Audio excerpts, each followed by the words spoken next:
আসসালামু আলাইকুম। আপনাদের সবাইকে স্বাগত জানাচ্ছি এখনকার আলোচনায়।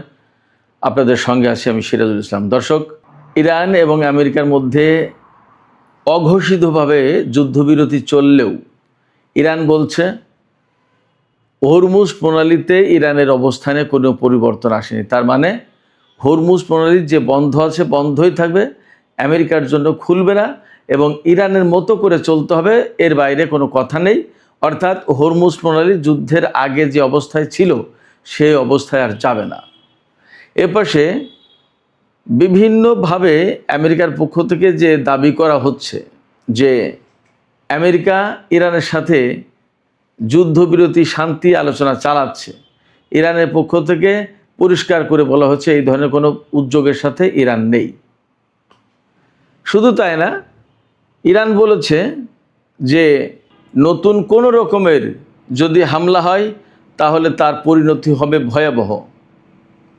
এদিকে মার্কিন প্রশাসন, বিশেষ করে মার্কিন যুদ্ধ মন্ত্রণালয় পেন্টাগন, ইরানের সাথে যুদ্ধে হতাহত মার্কিন সেনাদের কথা যা বলছিল আজকে তার চেয়ে অনেক বেশি বলতে বাধ্য হয়েছে। সিএনএন এই খবর দিচ্ছে, নতুন আহত সেনার সংখ্যা বলছে 624 জন। এর আগে 400 সামথিং দেখানো হচ্ছিল, আজকে হঠাৎ করে 624 বেড়ে গেছে। সিএনএন প্রশ্ন তুলেছে হঠাৎ করে কিভাবে বাড়লো এবং এখনও প্রকৃতপক্ষে হতাহতের সংখ্যা গোপন করা হচ্ছে কিনা সেই সন্দেহ কিন্তু জোরালো। এপাশে তুরস্কের জন্য একটা বিপর্যয়ের দিন ছিল গতকাল। সৌদি আরব থেকে তুর্কি নির্মিত বাইরাক্তার আকিনচি ড্রোন ইয়েমেনে গোয়েন্দা বৃত্তির জন্য পাঠানো হয়েছিল। ইয়েমেনিরা একেবারে সাধারণভাবে সেই ড্রোন ভূপাতিত করেছে, যে ড্রোনের দাম 25 থেকে 30 মিলিয়ন ডলার, অনেক অনেক টাকা দাম। এরপরে আরও দুটি ঘটনা আছে, দুটি জাহাজ ডুবির ঘটনা আছে তুরস্কের। গতকাল তুরস্ক একের পর এক বিপর্যয়ের মুখে পড়েছে। এবার সে কাস্পিয়ান সাগরে ইরানের যে বাণিজ্যিক জাহাজে ইউক্রেন ক্ষেপণাস্ত্র হামলা চালিয়েছে সে ব্যাপারে ইরানের পক্ষ থেকে তো কড়া প্রতিবাদ জানানো হয়েছেই। কাস্পিয়ান সাগর তীরবর্তী তুর্কমেনিস্তান, তাদের পক্ষ থেকে প্রতিবাদ জানিয়ে বলা হয়েছে কাস্পিয়ান সাগর শান্তি, সম্প্রীতি আর ভ্রাতৃপ্রতিম প্রতিবেশী দেশের এই সাগর, এখানে এই ধরনের হামলা গ্রহণযোগ্য না। তো সুপ্রিয় দর্শক, এই যে বেশ কয়েকটি বিষয় বললাম, এই বিষয়গুলো নিয়ে ছোট ছোট করে আলোচনা করব। আপনারা আশা করি শেষ পর্যন্ত সঙ্গে থাকবেন। আর যদি ভিডিও ভালো লাগে তাহলে লাইক, কমেন্ট, শেয়ার করবেন এবং চ্যানেলটি সাবস্ক্রাইব করে সাথেই থাকবেন। দর্শক, চলুন বিস্তারিত আলোচনা করি। সর্বপ্রথম বলি, ইরানের পক্ষ থেকে একদম পরিষ্কার করে বলা হয়েছে যে বিভিন্ন সূত্র থেকে বা আমেরিকার পক্ষ থেকে বিভিন্ন কায়দায় ইনিয়ে বিনিয়ে যে দাবি করা হচ্ছে যে ইরানের সাথে আমেরিকার শান্তি আলোচনা চলছে, যুদ্ধবিরতির আলোচনা চলছে, প্রকৃতপক্ষে এই ধরনের কোনো আলোচনায় ইরান যুক্ত হয়নি, ইরান নেই, ইরান এই ধরনের কোনো আলোচনা করছে না। ইরানের পররাষ্ট্র মন্ত্রণালয়ের মুখপাত্র ইসমাইল বাকাই এই ঘোষণা দিয়েছেন। অর্থাৎ ইরান সরকারের পক্ষ থেকে একেবারে পরিষ্কার করে বলা হলো যে এই ধরনের আলোচনায় নেই। যুদ্ধ অঘোষিতভাবে আমেরিকা বন্ধ করেছে। ইরান বলছে যে তারা যুদ্ধ শুরু করেছে, কিন্তু যুদ্ধ এখানেই শেষ না। যুদ্ধ কবে, কখন, কিভাবে শেষ হবে সেটা সিদ্ধান্ত নেবে ইরান। অর্থাৎ ইরান তার মতো করে একটা পর্যায়ে গিয়ে শেষ করবে যুদ্ধ। কারণ ইরানের মনে অনেক দুঃখ, ব্যথা, বেদনা, ক্ষোভ, অনেক কিছু আছে। ইরান অনেক কিছু হারিয়েছে, তাদের সর্বোচ্চ নেতা থেকে শুরু করে বহু বেসামরিক নাগরিককে হারিয়েছে যাদের কোনো অপরাধ ছিল না এই যুদ্ধের ব্যাপারে।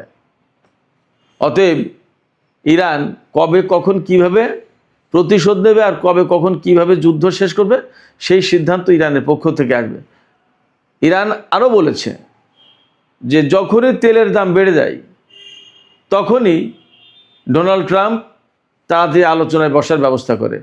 আমরা তার এই চালাকি, তার এই কৌশল আমরা বুঝি, এই সমস্ত আলোচনা এখন আর হবে না। পাশাপাশি ইরানের সামরিক বাহিনী একদম সুস্পষ্ট করে বলেছে যে আমেরিকা যুদ্ধ বন্ধ করেছে, ফাইন, কিন্তু নতুন করে যদি ইরানের উপরে হামলা চালায় তাহলে তার পরিণতি হবে ভয়াবহ এবং ইরান যে কোনো পরিস্থিতি মোকাবেলার জন্য কিন্তু প্রস্তুত রয়েছে। এই কথা কেন বলছে ইরানের পক্ষ থেকে? এই কথা ইরান পক্ষ থেকে সামরিক বাহিনী বলছে এই কারণে যে বিভিন্ন জায়গায় খবর আসছে, এমনকি ইসরায়েলের গণমাধ্যমে, যে ইসরায়েলের প্রধানমন্ত্রী বেনিয়ামিন নেতানিয়াহু আগামীকাল মঙ্গলবার 28 জুলাই আমেরিকা সফরে যাবেন এবং আমেরিকায় যাওয়ার পরে প্রেসিডেন্ট ডোনাল্ড ট্রাম্পের সাথে মিটিং করবেন। সেই মিটিংয়ে হয়তো এমন সিদ্ধান্ত হওয়ার সম্ভাবনা আছে যে আমেরিকা ইসরায়েল দুই দেশ মিলে ইরানের বিরুদ্ধে নতুন করে যুদ্ধ শুরু করতে পারে এবং ওই যে বড় হামলা চালাবে বলে আমেরিকা প্রস্তুতি নিয়েছে, সেই হামলার কথা বলা হচ্ছে যে হামলা আবার হতেও পারে ইরানের বিরুদ্ধে। এই জায়গায় ইরানের সামরিক বাহিনী পরিষ্কার করে বলেছে যে আমেরিকা যদি নতুন করে ইরানের বিরুদ্ধে কোনো রকমের হামলা চালায় তাহলে তার পরিণত হবে ভয়াবহ। এদিকে মার্কিন প্রেসিডেন্ট ডোনাল্ড ট্রাম্প বলেছেন যে আমেরিকার হাতে অস্ত্র ব্যাপকভাবে কমে গেছে, ক্ষেপণাস্ত্র কমে গেছে বলে যে সমস্ত কথাবার্তা বলা হচ্ছে, রিপোর্ট বেরিয়েছে, এগুলো ঠিক না, ভুল। আমাদের হাতে প্রচুর পরিমাণে এবং যথেষ্ট পরিমাণে অস্ত্র সমস্ত সব কিছু আছে। তিনি এই রকম দাবি করেছেন যে আমেরিকার হাতে যে পরিমাণ অস্ত্র, গোলাবারুদ এবং ক্ষেপণাস্ত্র আছে পৃথিবীর কোনো দেশের কাছে তা নেই। অথচ খুবই বাস্তব কথা হচ্ছে যে ভারত মহাসাগর থেকে মার্কিন যুদ্ধ জাহাজ ক্ষেপণাস্ত্র ছুটতে পারছে না, তাদের হাতে ক্ষেপণাস্ত্র নেই। শুধু তাই না, কুয়েতের আকাশে ইরানের ড্রোন দীর্ঘক্ষণ উড়াউড়ি করেছে, সেই ড্রোনকে ভূপাতিত করতে পারেনি, ক্ষেপণাস্ত্র নেই। আরও একটা প্রমাণ, পারস্য উপসাগরের মার্কিন জাহাজের উপর দিয়ে ধারে কাছ দিয়ে ইরান ফ্যান্টম বিমান দিয়ে টহল দিয়েছে পারস্য উপসাগরে। সেই বিমানের দিকে আমেরিকা কোনো গুলি ছোড়েনি, কোনো ক্ষেপণাস্ত্র ছোড়েনি। অথচ কথাটা কিন্তু অন্যরকম ছিল।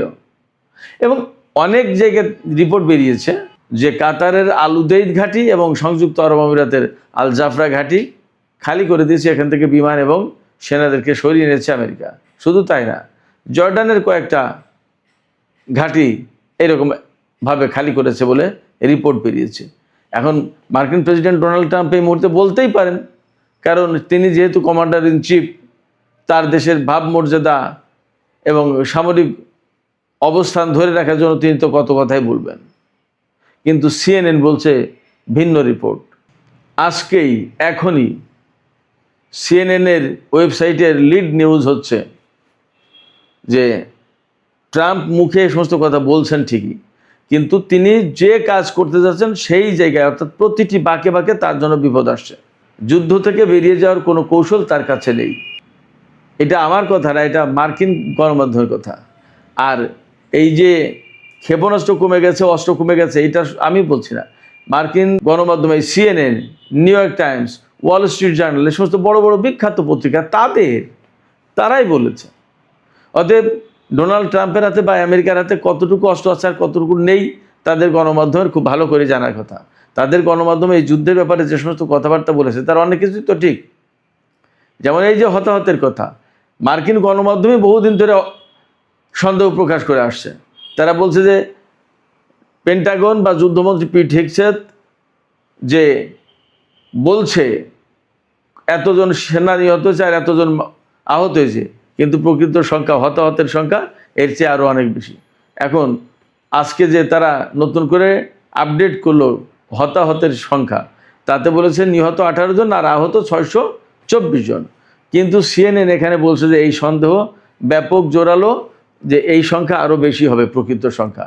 এখন এখানে আমি আর একটা প্রশ্ন তুলে দিই, যখন 624 জন আহত তখন মাত্র কি 18 জন নিহত হয়? বহু গণমাধ্যমে এবং সামাজিক মাধ্যমে আমেরিকার এই হতাহত অর্থাৎ নিহত এবং আহত মার্কিন সেনা সংখ্যা কমিয়ে বলছে।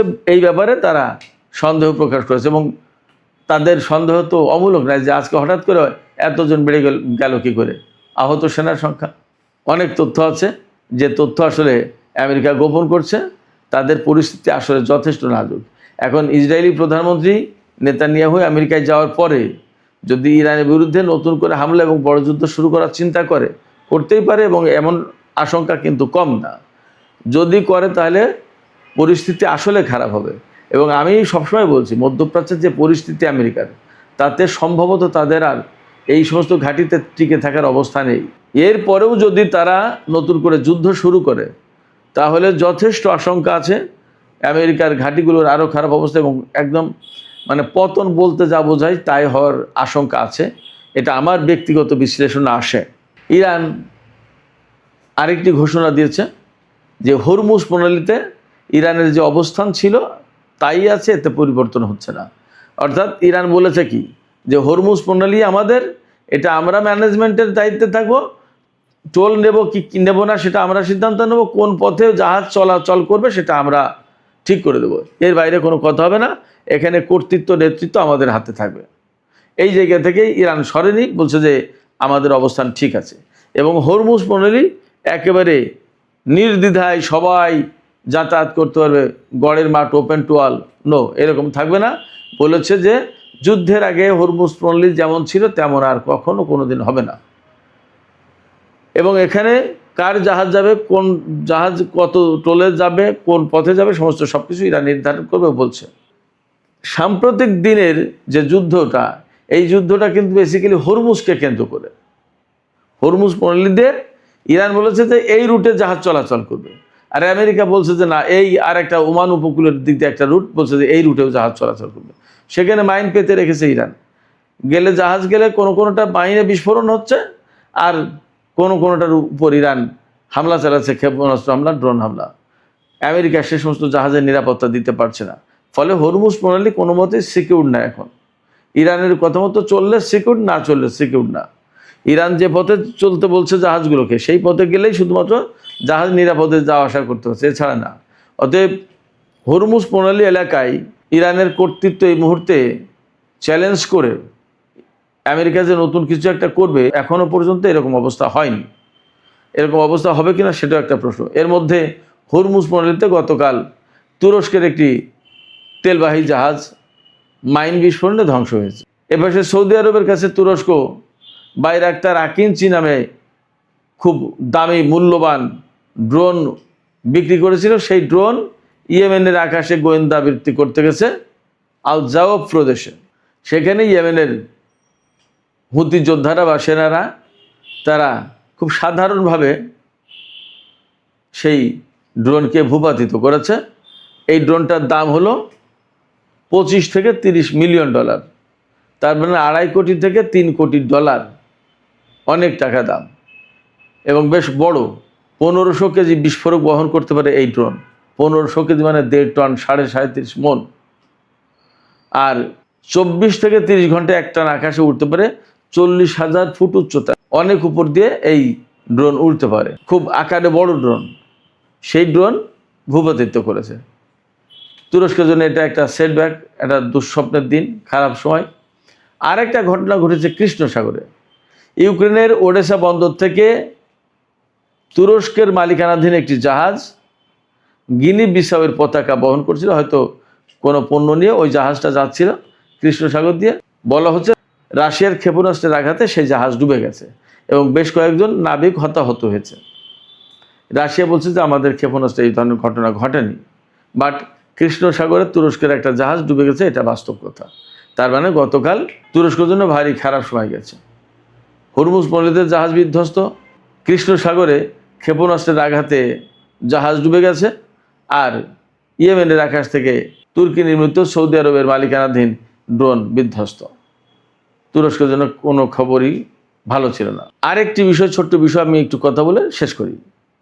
সিরিয়ার প্রেসিডেন্ট আহমেদ আল সারা ওরফে জুলানি, তিনি বলেছেন ইসরায়েলের সাথে একটা নিরাপত্তা চুক্তি করার ব্যাপারে কাজ চলছে এবং একটা পূর্ণাঙ্গ চুক্তি হবে তাদের সাথে, যাতে সিরিয়া নিরাপদ থাকে।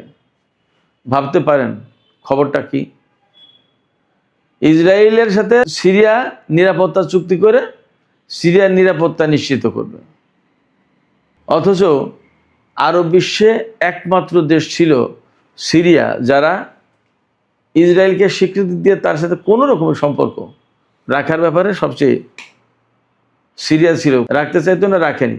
বাশার আসাদ অথবা তার বাবা হাফেজ আল আসাদ কেউই ইসরায়েলের সাথে সম্পর্ক করেনি।